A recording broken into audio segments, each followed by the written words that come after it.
한 회사에서 캠페인으로 직원들이 매일 아침 모여서 전체 모임을 갖는데 서로에게 칭찬하기로 결심을 했다고 합니다.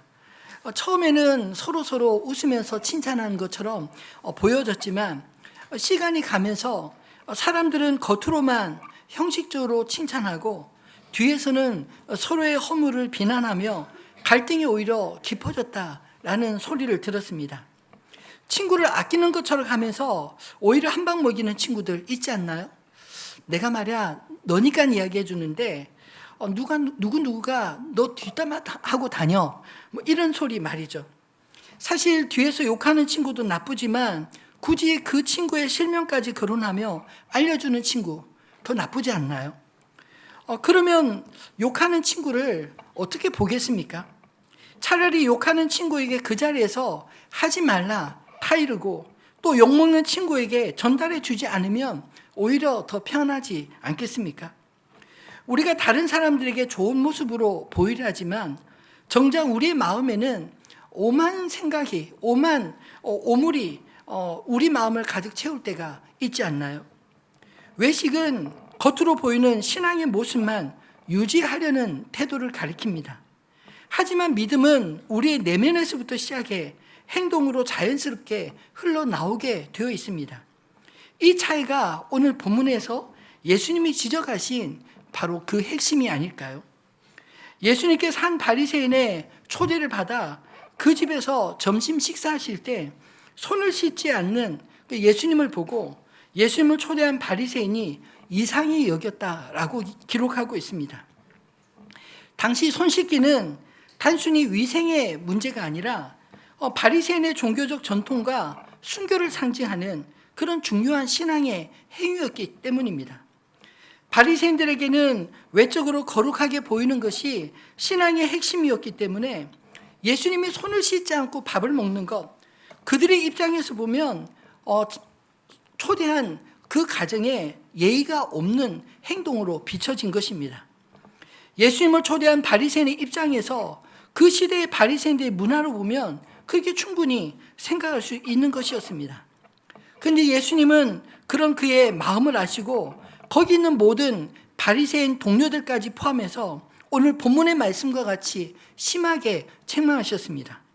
그것도 화 있을진저 반드시 화가 임할 것이라는 저주에 가까운 표현을 써가시면서 책망하셨습니다. 이런 예수님의 행동이, 예수님의 말씀들이 오히려 더 불편하게 느껴지지 않으시나요? 바리새인의 입장에서 보면 예수님을 초청해서 좋은 관계를 쌓아보려 했다. 웬 날벼락 같은 일이었겠습니까? 그들의 입장에서는 화가 나지 않았을까요? 아니 왜 예수님이 우리의 전통을 조상 때부터 잘 지켜오고 있는 전통을 무시하고 있지? 우리가 이렇게까지 거룩하게 살려고 애쓰는데 도대체 뭐가 문제란 말이야? 이런 생각이 들지 않았을까요? 근데 예수님을 자신과 동등한 사람이라고 생각하면 화가 나지만 예수님의 말씀이 우리가 하나님 앞에 섰을 때 마지막에 들을 수 있는 말씀이라고 생각하면 오히려 등골이 오싹하지 않을까요? 우리의 문제는 우리 신앙에서 외적인 행동에는 충실하지만 정작 우리의 마음은 하나님과 멀어진 상태로 그냥 종교적 의식만 열심히 하려는 경향이 있지 않나요? 예수님은 그들의 외식적 신앙을 단순히 비난하려 하신 게 아니라 오히려 이 말씀들을 통해서 참된 믿음과 복음의 진정한 삶으로 그들을 이끄시기 위해 하셨다고 믿습니다. 이제 예수님께서 바리새인들에게 하신 그 말씀 속으로 들어가 우리의 신앙의 본질이 무엇인지 함께 점검할 수 있게 되기를 소망합니다.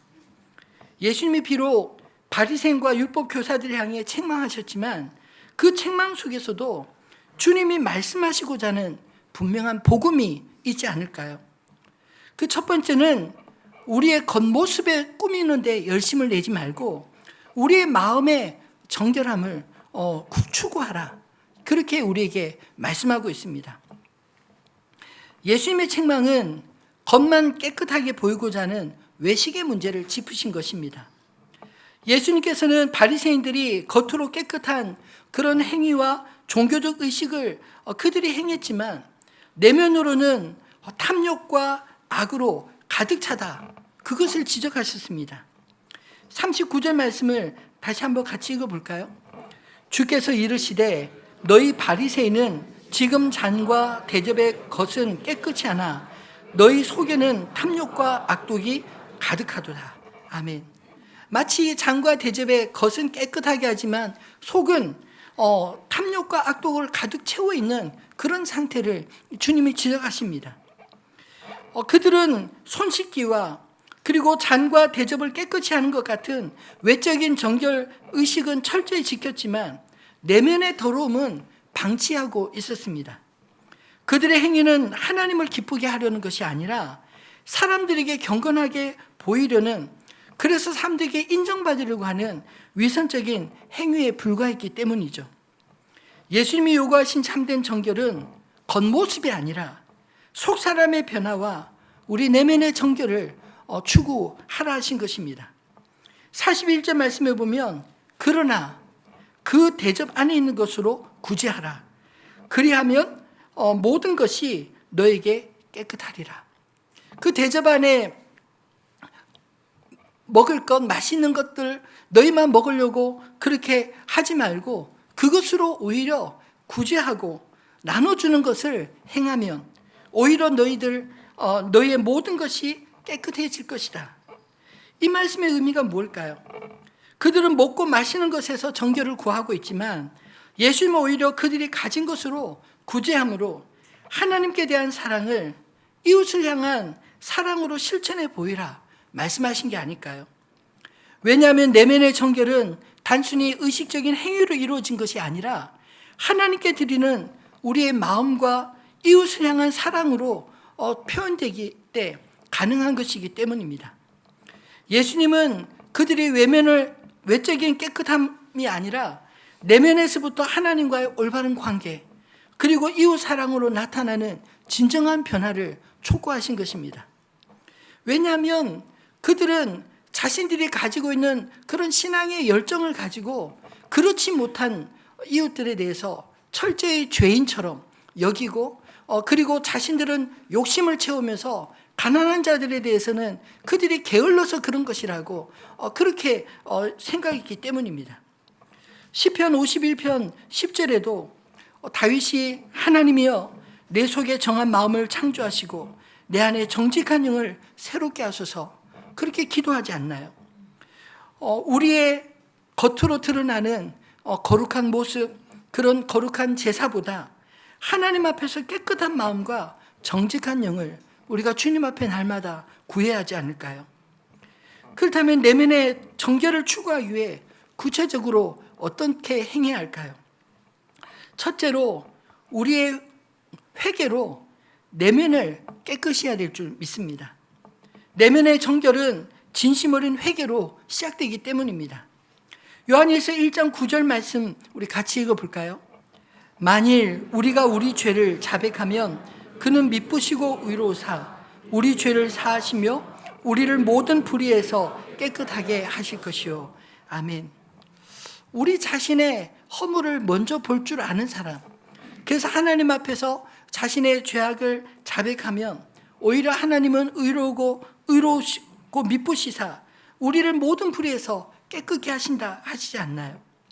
매일 하나님 앞에서 우리 자신을 돌아보는 사람, 마치 아침에 일어나서 거울을 보고 그리고 자신을 단정하게 꾸미는 그런 내면의 정결을 저와 여러분이 추구할 수 있게 되기를 소망합니다.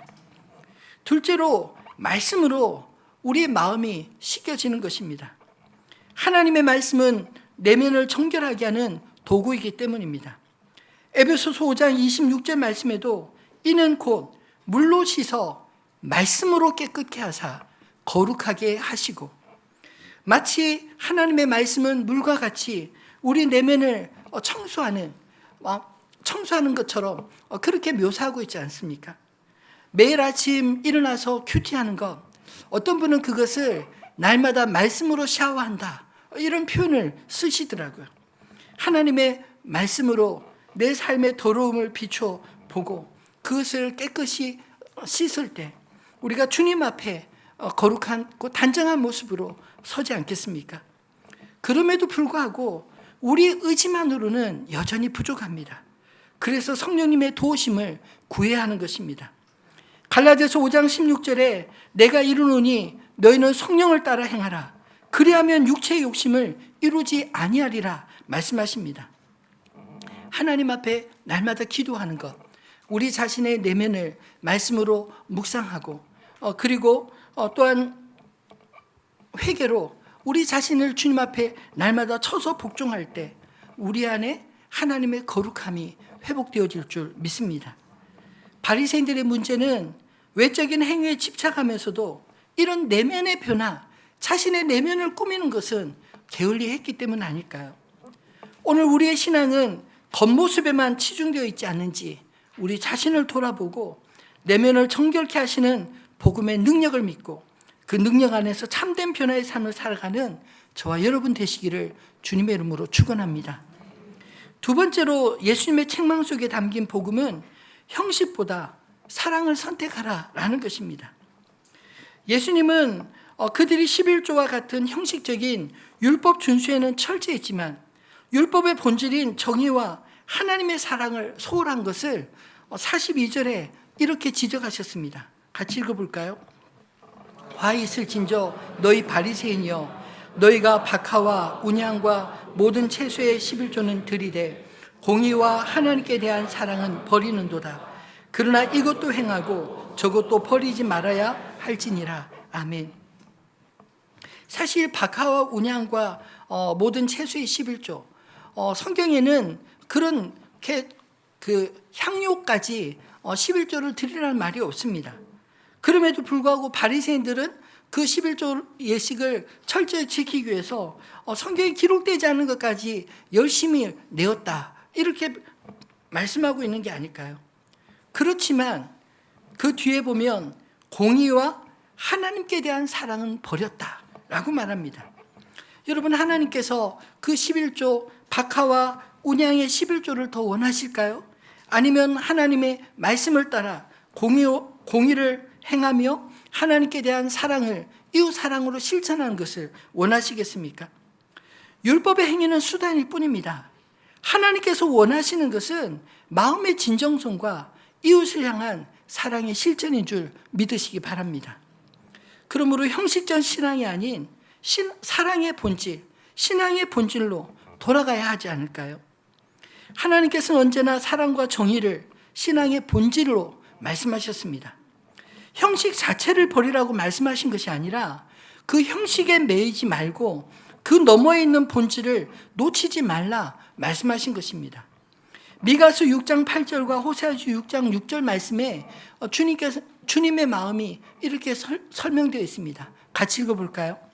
사람아, 주께서 선한 것이 무엇임을 내게 보이셨나니 여호와께서 내게 구하시는 것은 오직 정의를 행하며 인자를 사랑하며 겸손하게 내 하나님과 함께 행하는 것이 아니냐. 나는 인애를 원하고 제사를 원하지 아니하며 번제보다 하나님 아는 것을 원하노라. 아멘. 사람을 사랑하고 하는 것이 제사보다 낫고 그리고 하나님을 아는 것이 번제보다 낫다. 주님 그렇게 말씀하지 않나요? 하나님께서 원하시는 것은 우리가 단순히 종교적 행위를 완벽하게 수행하는 것이 아니라 정의롭고 사랑으로 가득한 마음으로 하나님의 사람답게 이 땅을 살아가는 것입니다. 예수님은 율법을 완성시키기 위해 오셨지만 율법의 형식적 행위보다 하나님의 사랑을 실천하는데 그들에게 초점을 두도록 가르치신 것입니다. 안식일에 병자를 고치시며 형식적 규율보다 사람을 더 먼저 생각하지 않으셨나요? 그 때문에 수많은 비난을 받으셨지만 주님은 그 일을 계속하셨습니다. 형식이 아닌 사랑으로 사람을 섬기시는 예수님의 모습은 그 시대 종교 지도자들에게는 도전이었지만 복음의 진정한 본질이 무엇인지 우리에게 친히 가르쳐 주신 게 아닐까요? 오늘날 우리도 형식적인 신앙 행위를 충실히 하면서 사랑과 정의를 실천하지 않는 외면하는 경우가 종종 있지 않습니까? 우리는 교회 출석과 헌금, 봉사와 같은 신앙 형식은 잘 지키지만 이웃을 향한 사랑과 하나님의 정의에 소홀하고 있지 않는지 우리 자신을 돌아봐야 하지 않을까요? 우리 신앙은 단지 겉으로 드러나는 행위로 끝나지 않고 이웃을 섬기고 사랑의 실천으로 이어지고 있는지 주님이 촉구하고 계신 것입니다. 예수님이 요구하시는 사랑은 단순히 감정적으로 느끼는 것이 아니라 구체적으로 행동으로 옮기는 사랑을 요구하십니다. 야고보서 2장 15절로 17절 말씀을 같이 읽어보겠습니다. 만일 형제나 자매가 헐벗고 일용할 양식이 없는데 너희 중에 누구든지 그에게 이르되 평안히 가라, 덥게 하라, 배부르게 하라 하며 그 몸에 쓸 것을 주지 아니하면 무슨 유익이 있으리요? 이와 같이 행함이 없는 믿음은 그 자체가 죽은 것이라. 아멘. 예수님의 책망은 오늘 우리의 신앙에도 도전이 되고 있지 않나요? 형식적인 신앙에 만족하지 않고 사랑과 정의를 실천하며 복음의 본질, 주님이 가신 그 길을 저 여러분도 따라갈 수 있게 되기를 소망합니다. 하나님께서 진정으로 원하시는 것은 겉으로 드러내 보이는 그런 종교적 행위가 아니라 사랑으로 이웃을 섬기고 정의를 실천하는 삶인 것입니다. 그것을 저와 여러분이 하늘빛 우리 교회가 잘 감당할 수 있게 되기를 소망합니다. 세 번째로 예수님의 책망 속에 담긴 복음은 생명의 복음을 전하라는 것입니다.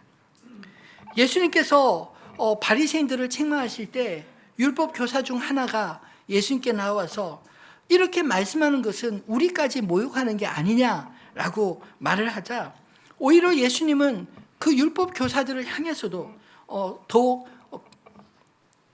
그들을 또 책망하십니다. 왜냐하면 그들은 사람들에게 감당할 수 없는 짐을 지우면서 자신들은 손가락 하나 까딱하지 않는 위선자였기 때문입니다.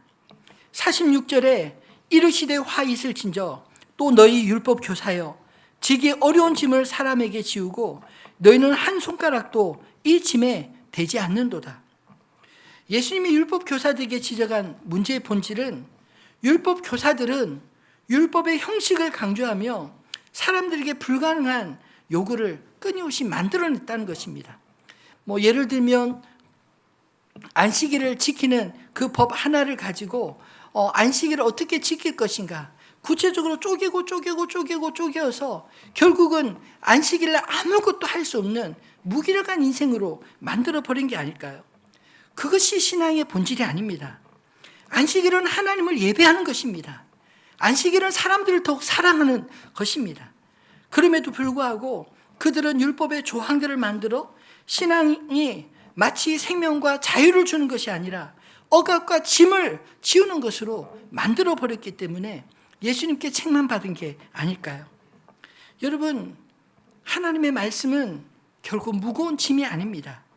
오히려 우리에게 생명을 주는 복음인 것을 믿으시기 바랍니다. 예수님은 단순히 가르침만 하신 것이 아니라 우리의 삶을 통해 생명을 전하는 삶을 살도록 초대하고 계신 것입니다. 복음은 사람들을 억압하거나 무거운 짐을 지우는 것이 아니라 진리 안에 자유를 누리게 합니다. 요한복음 8장 32절에 진리를 알지니 진리가 너희를 자유롭게 하리라. 하나님을 바르게 알면, 하나님의 말씀을 바르게 알면 오히려 우리가 자유롭게 될 뿐만 아니라 또한 우리 주변의 이웃들, 우리의 가족들을 자유롭게 풀어줄 수 있는 믿음의 사람들 되어질 줄 믿습니다. 율법 교사들은 사람들에게 율법의 무게로 억압했지만 예수님이 전하신 이 복음은 사람들을 진리로 자유케 하셨습니다. 우리가 복음을 전할 때 다른 사람들을 판단하거나 정죄하는 대신 진리로 자유를 누리게 하는 이 메시지를 전하고 있는지 우리 자신을 점검해야 하지 않을까요? 예수님께서는 율법 교사들이 사람들을 하나님 나라에 들어가지 못하게 막았었다. 그렇게 책망하셨습니다. 52절 말씀에 보면 화 있을진저 너희 율법 교사여 너희가 지식의 열쇠를 가져다가 너희도 들어가지 않고 또 들어가고자 하는 자도 막았느니라 하시니라. 여러분, 그들은 율법을 마치 자신들 많이 해석할 수 있는 것처럼 율법을 복잡하게 만들어서 말씀을 접할 때 오히려 사람들을 낙담하게 만들고 스스로도 하나님의 은혜를 누리지 못하도록 막아섰다는 것입니다. 그러나 복음은 하나님 나라의 문을 열어주는 메시지인 것을 믿으시기 바랍니다. 우리 신앙의 복음을 가로막는 방해물이 되는 것이 아니라 생명의 복음으로 하나님 나라를 넓히는 통로로 사용되어지기를 소망합니다. 그러므로 생명을 전해주는 메시지를 우리의 삶으로 살아내야 하지 않을까요? 복음은 단지 우리의 입술로만 전해지는 것이 아니라 우리의 삶의 모습으로 드러나기 때문입니다. 고린도서 3장 3절 말씀을 같이 읽어보겠습니다. 너희는 우리로 말미암아 나타난 그리스도의 편지니 이는 먹으로 쓴 것이 아니요 오직 살아계신 하나님의 영으로 쓴 것이며 또 돌판에 쓴 것이 아니요 오직 육의 마음판에 쓴 것이라. 아멘. 이 말씀에도 사도 바울은 우리의 삶 자체가 믿지 않는 자들에게 하나님의 생명의 편지다라고 강조하고 있지 않나요? 우리가 하는 말과 우리의 행동, 우리의 삶의 방식이 믿지 않는 자들에게 복음으로 증거되고 있는지 우리 자신을 돌아볼 수 있게 되기를 소망합니다. 이웃과 직장에서 우리의 모습이 복음의 생명력을 전하고 있는지 아니면 오히려 복음을 가로막고 있지는 않는지 돌아봐야 하지 않을까요?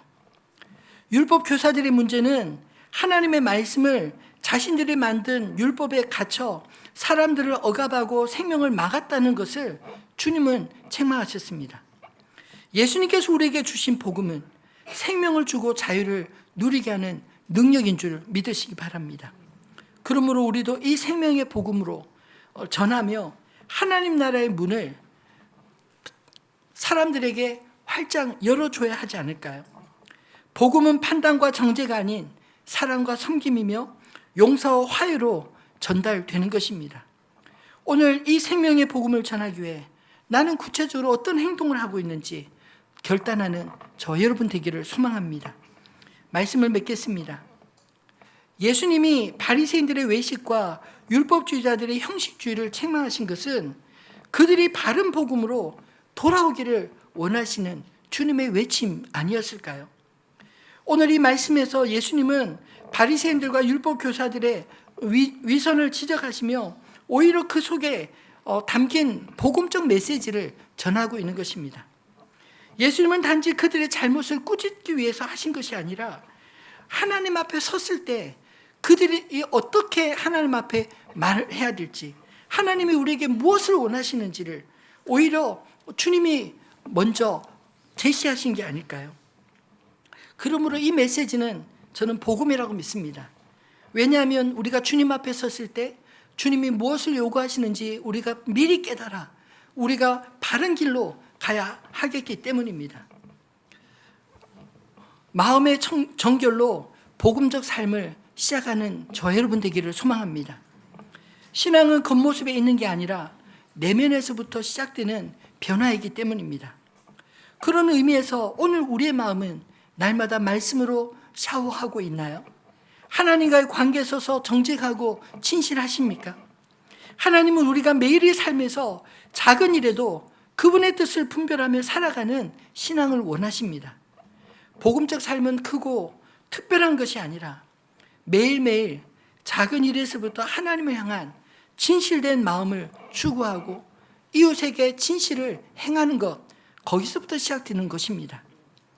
사랑과 정의를 실천하는 복음적 삶을 살아내기를 소망합니다. 예수님은 우리에게 단지 종교적 의무를 요구하지 않으셨습니다. 대신 하나님을 사랑하고 이웃을 사랑하는 실천을 강조하셨습니다. 오늘 우리의 삶은 사랑의 실천과 정의의 열매를 맺고 있나요?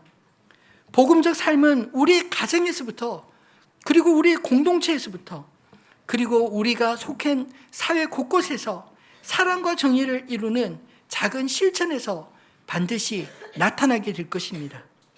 하나님이 주신 나의 자리에서 내가 할 수 있는 작은 사랑과 정의가 무엇인지 알아보고 실천해야 되지 않을까요? 가족에게 따뜻한 격려의 말 한마디, 직장에서의 정직한 태도, 그리고 주변 이웃을 향한 작은 관심과 도움들이 표현되어야 하지 않겠습니까? 저와 여러분의 삶이 생명의 복음을 전하는 복음적 삶을 살아내기를 소원합니다. 복음적 삶은 나 혼자 누리는 은혜로 끝나지 않습니다. 생명을 얻었기에 그 생명을 나눠주는 복음을 전파하는 삶을 살아야 하지 않을까요? 우리 주변에는 아직도 무거운 짐을 지고 살아가는 이웃들이 너무나 많습니다. 우리는 복음의 메시지로 그들에게 하나님의 자유와 생명을 전할 수 있습니다. 복음적 삶은 단지 말로만 하는 것이 아니라 우리의 행동과 삶을 통해 복음의 생명력을 전달하는 것입니다. 오늘 하루 그리고 이 한 주간 복음을 전하기 위해 내가 할 수 있는 구체적인 행동이 무엇인지 그것을 돌아보고 실천할 수 있게 되기를 소망합니다. 우리들의 찬양 229장 함께 찬양하기 원하는데요. 이 찬양의 가사에 이렇게 기록되어 있습니다. 삶의 작은 일에도 그 마음을 알기 원하네. 그 길, 그 좁은 길로 가기 원해. 나의 작음을 알고 그분의 크심을 알며 소망 그 깊은 길로 가기 원하네. 이 찬양의 가사들이 오늘 우리의 말씀에 대한 결단으로 이어질 수 있게 되기를 주님의 이름으로 축원합니다. 함께 찬양하겠습니다.